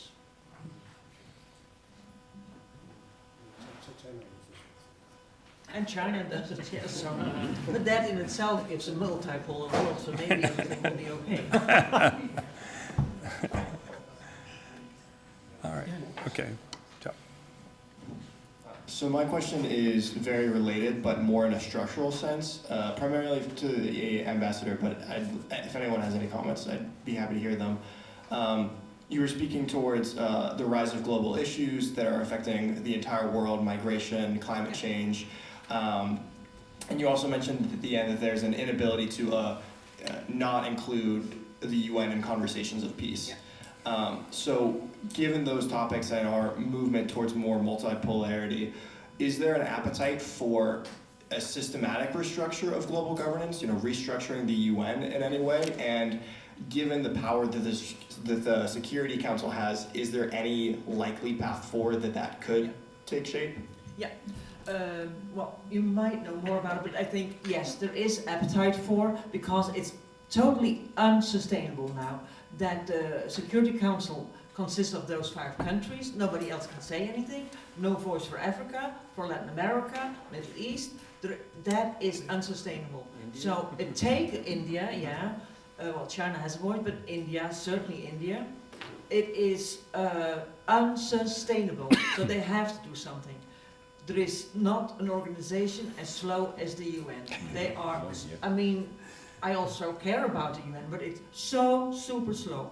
When I was an ambassador and I wanted to do projects, you know, like aid projects, I hated to work with the UN because it took so long. You had to have like 10,000 signatures and it took too long. They are very, very big and they are very, very inflexible. But again, it's the only form of world government we have, so they have to change. And I think changes are on the way. They have, I mean, they have been working on it for a long time, but I think that has to come because, like I said, other countries are rising. And I do see that Africa becoming a member of the G20, that's a sign. So I do think it will change, but not very fast. think something else. I see it in your face. Well, we have to keep in mind that this system, the UN and the Security Council, this was built in 1945, after the Second World War, Yeah. right? So it's a very old system, right? And unfortunately, the great powers, the 5 vetoing powers, they abused this system, Yeah. right? So whenever there is, like so any decision, any resolution on Israel, for example, the US would block it, right? Veto it. It kills it, right? When the war in Syria started, right, and there was an urgent, immediate intervention needed, then Russia would block it, would veto all the resolutions. And today in Ukraine, it's the UN and the Security Council, it's in paralysis. So it's unable, to do that. So the UN has failed miserably on many levels, right, is to be able to do anything, and became just like an organization, basically, that it's, for its bureaucratic system is paid high salaries, right, and creating more damage into world economies in many areas, actually, more than what one can imagine. But I went to Haiti about 10 years ago. Yes, and I mean, it's the world's most, poorest country in the world, right?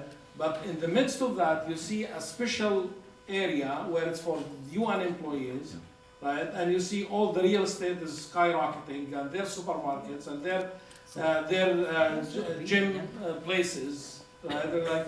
They created a parallel economy that killed the local economy. In Libya, months after the collapse of the Gaddafi regime, I personally went to Libya, and it was total chaos, right after the collapse of the regime. So then I decided to go to the UN UN position, and I find it like literally on the beach, right? And that there are blocks, like 3 gates that you have to go through in order to get into it. Right? So they're totally in a whole different world. So it needs to change, right? Because it's an old, it's failed to serve peace and stability in the world on any level. Now, whether this change is going to happen or not, I'm not sure it's happening anytime soon, sadly. I think we have to wait to see what's going to happen with Ukraine, right? Because I think that will tell us a lot more about what's going to happen to the UN and the Security Council. Yeah, but if you think of all the money it costs, maintaining the UN, you were talking about America could have done so much more with the money they spend in Ukraine. But what we, as world, spend on the UN, it's massive. Yes. So I think they're too big to fail. They have to succeed in a certain moment, and I hope that will happen one day because it's massive. Well, the Japanese expression, "Ear is eat," how do you go? Pain. Say again? Pain? Yeah, pain. Yeah. It's a Japanese saying. Yeah. It's very hard to listen to what you're saying because I was a UN peacekeeper. And I agree with you. Okay, all the veto power, the Security Council dysfunctioning of UN. I totally agree with that. Right? But I would like to offer a different way to look at right? The veto power. Okay, we blame veto power. Right? We blame those Security Council members as a monster with veto. Right? Okay. But if you look at before the Second World War, League of Nations, okay, League of Nations doesn't have veto. This was the reason caused the start of the Second World War because Japan was accused, Japan was a high member, yeah, and Japan was upset in the UN, the League of Nations, then left UN. This really triggered the Second World War. So today's UN Security Council, because of veto, still Security Council is going on. Isn't it? There's a place to make a dialogue with Russia. Am I right? Okay. If there is no veto power, Russia could have left already. Then there's no UN. So we lose only place left for us, some kind of dialogue. We are not in that luxury. Okay? Okay? UN keeps that function at last. All right? Although I'm very critical with the veto, and I am in opinion to reform UN, but I have a reservation. Okay? We are not in a luxury to talk about these things because we may lose. Okay? Last place of dialogue. Okay? In today's world, in the Ukraine war. Right? Yeah. So this is a different way to look at Yeah, but it's not necessarily contradictory.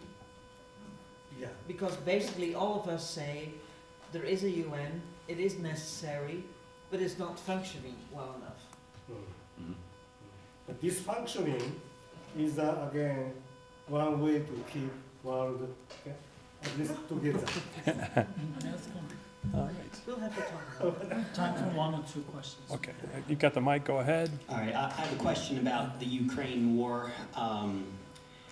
So in peace and conflict, I'm not an expert obviously in peace and conflict studies, but as the ambassador had said in her speech, that there's an importance in finding both peace and justice. So my question for all of you is, how can we see an end to this Ukraine war and find peace and stop the killing, while also trying our best to find justice for what is obviously an illegal and unjust war? You or you start? I don't want that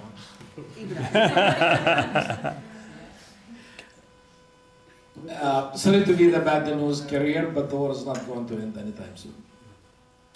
But this is going to be a frozen war that it's not going to end, basically. And unfortunately, the world will continue to pay the price for this war, including the United States. The United States paid $72 billion so far, right, in this war. Germany and the UK, they paid $8.5 billion for this war, right? And the rest of the poor population of the world are paying the highest price. They're struggling on the level of food, fuel, everything.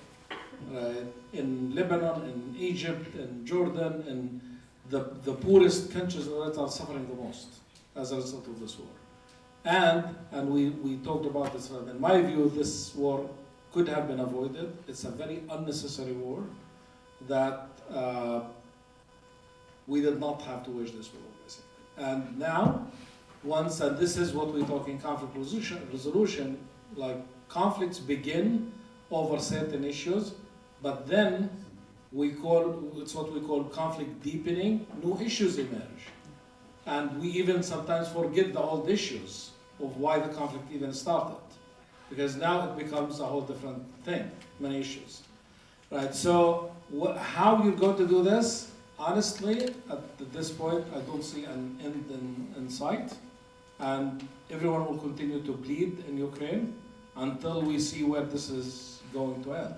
So obviously there is no justice and there is no peace in Ukraine. And I always try to give this analogy where when a medical doctor makes a mistake, right, he or she kills one person.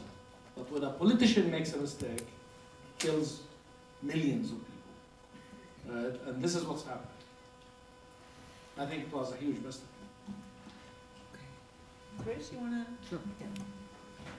Yeah, it's such a good question. I think that I am of the view that Russia's goal is to transform Ukraine into a frozen conflict, is to keep Ukraine from acceding to NATO and EU membership, and to create such dysfunction and such disharmony and such suffering in that country that it can't move forward.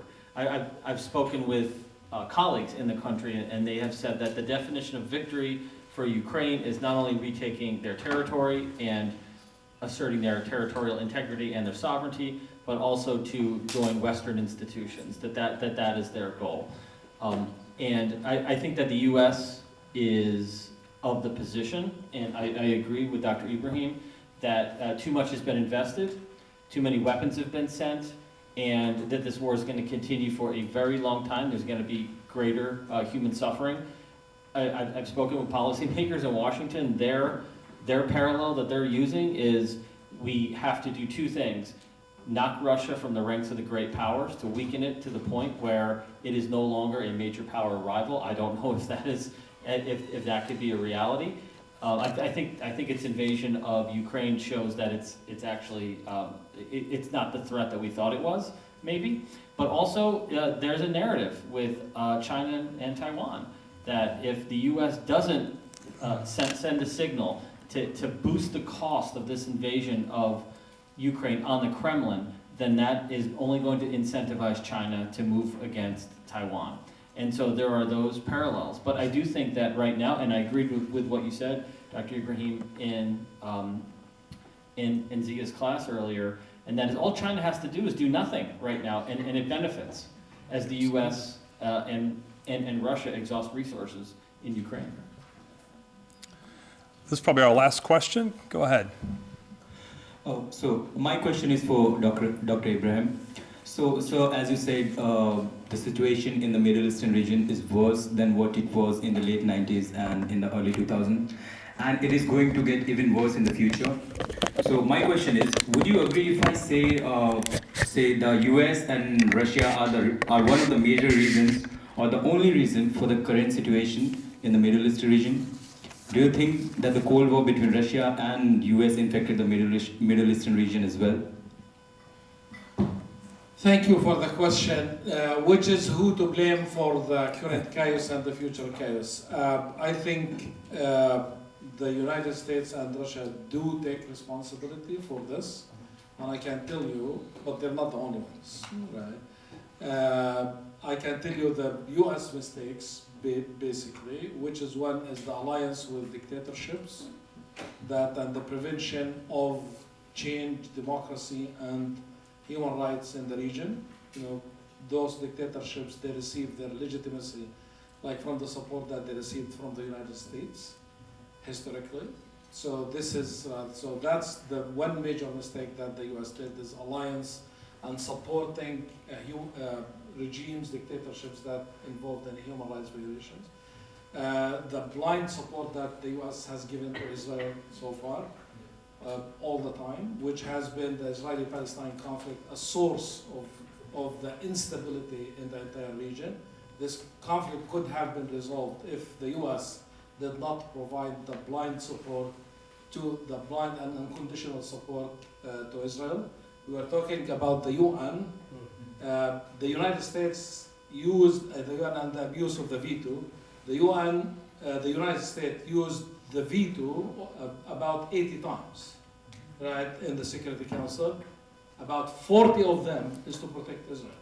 Right? There was absolutely unnecessary, and this actually perpetrated conflicts in the region and continued to put the region on a track of instability.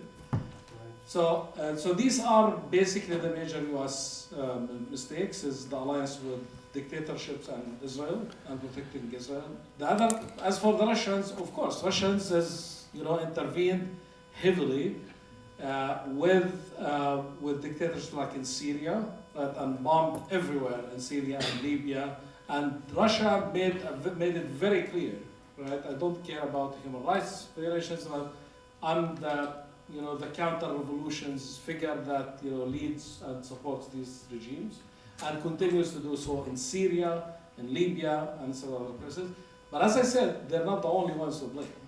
Actually, it's the regimes, Arab regimes themselves, right, are to blame as well, equally or even worse, for what's happening. The people of the Middle East sit there in 2011 and went to the streets in peaceful change in the beginning for change, and their slogan is about change, freedom, and dignity, right, in the region. But these revolutions were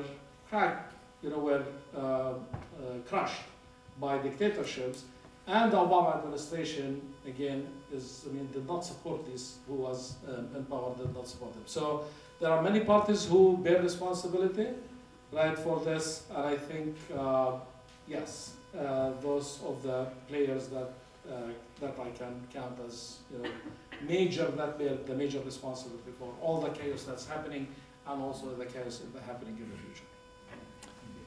Anyone else?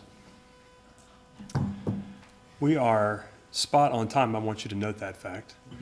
It is now time for me to turn the podium over to Dr. Abdallah.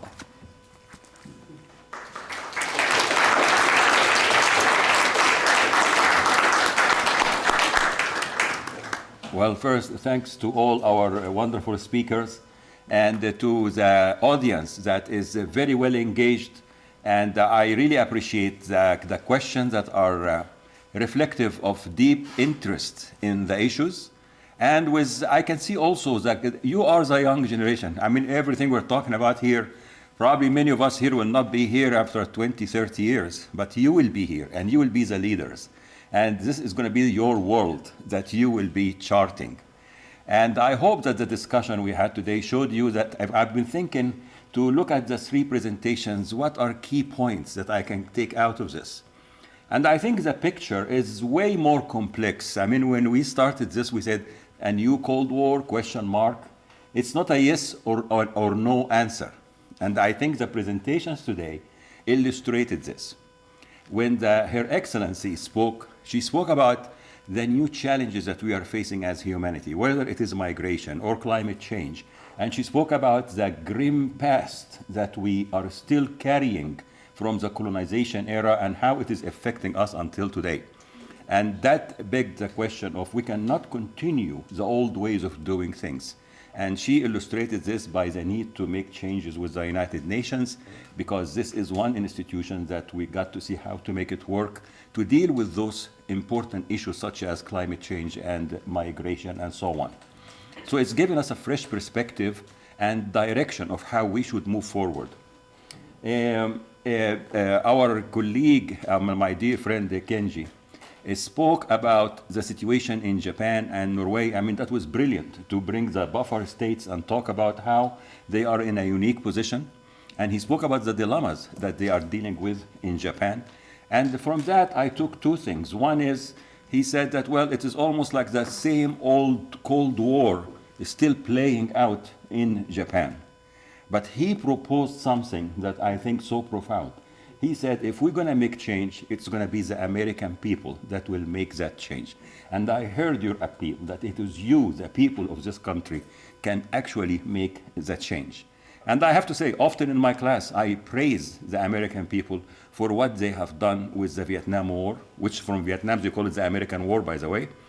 And where they are clear, I mean, one example in history that I'm not sure that it is paralleled, where people of one nation, they will come together and say, we don't want this war, not in my name. And they actually force a government to stop a war that, of course, they had all the justifications why it was a just war.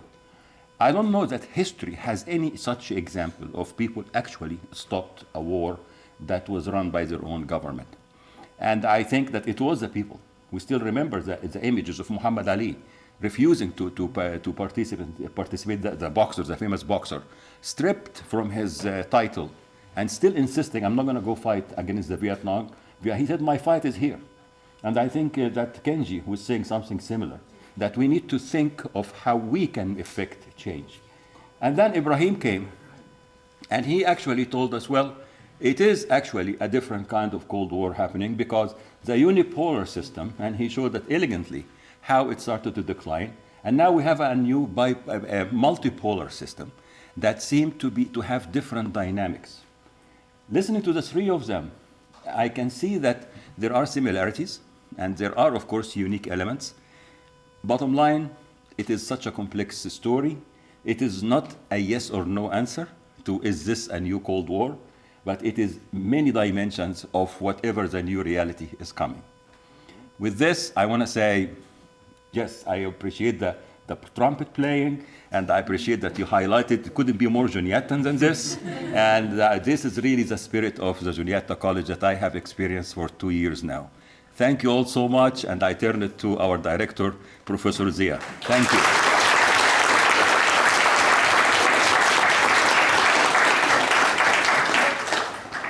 Well, I know it's been a long day for you, so I just have a long list of thank you. I will start with you for being with us for 2 days. I hope to see you next year's symposiums, and you will engage with us. We do a lot of events every semester. If you're interested in PACS, take some courses with Dr. Amar Abdallah and our colleague Dr. Alison Fletcher, Umar Ramakrishnan, and Jim Borger.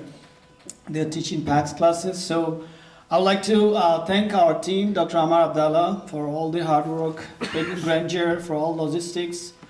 Some people that I need to really be intentional to mention them. Parker for their hospitality, so all our events, dinner, lunch, wonderful. The folks from our IT, Zach, probably this mic was working because of them. And also Cole sitting here, streaming these events. Our marketing team, wonderful job. And please, but not least, our symposium speakers for 2 days being engaged with us, visiting our classes, coming here, talking to you, making time to connect to you. So please, and also the senior leadership of the college, their continued support for Baker Institute events. And I'm very grateful to my colleagues, my department's member for their continued support and engagement with us. So far, it's been 2.5 years for me as a director, and I couldn't do these things without their help and continuous support and mentorship for me as a young fella being navigating this campus. And I'm so grateful to Emil for moderating this studies panel, and also Jim Torres. I just said, Jim, you need to do this. And Jim said, yeah, I said that's enough. So please, give me a big hands, round of applause for them.